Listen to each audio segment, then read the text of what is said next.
दासो नोंलायबाय नामालै गारि गाखोनायावनो जिरायथ'दोलै बेयावनो लोगो मोनफैनाय लागै मालाय थेंगोना मा रायलायबाय थादो नोंसोरो सानैया नोंखौनो नेबाय थादो आरो एसेबां गोबाव खालामो नामा थाब थाब फैबानो जायो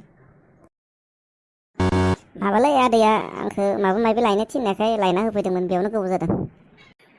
बा मालाय गल'खौ आजिखालि नुनो थांला स्कुल बन्द जानायनिफ्राय 144 लगायनायखौ नुवाखै नामा बाहेराव ओंखारबा पुलिसफोरजों बुजागोनबो ना गल' बुजायालै बुजानायालाय बहा बुलाबायनो बिसोरो बुजायासो होनदोंना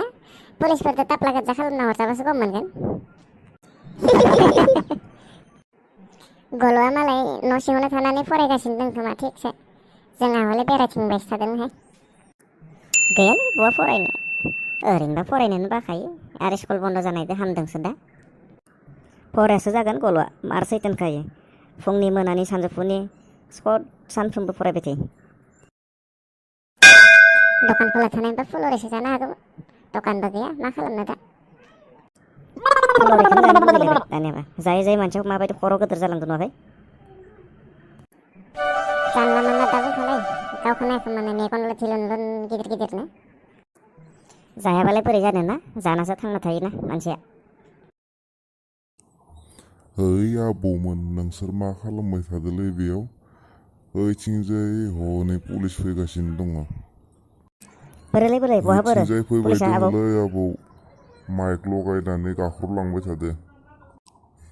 थाब थाब न'आव थाङाबा बुजागारगोनबो आंहा हले बोराय मानसिखालाय बुजानो हाया हौवा मानसिफोरानो गिसोबायबो खोमा गिनानै माबायदि जादों नुवाखै ओइ गिलाबायो नामा बेफोरखौनो मोनसे जायगायावनो बेसेबां जबाय थानोसै थ' बोथिबा थांलायनोसै थौदो बिदिब्लालाय दखानानो गासैबो बन्द गोजा मारलै खुलिनाय मोनबा साहा लोंलांनो हागौमोन है बहा साहा लोंलाबायनो ओरैनोबा कर'ना भाइरासआ बारायगासिनोसो दोङो साहा गुदुं गुदुं लोंबा जेबो जायालै कर'ना भाइरासआ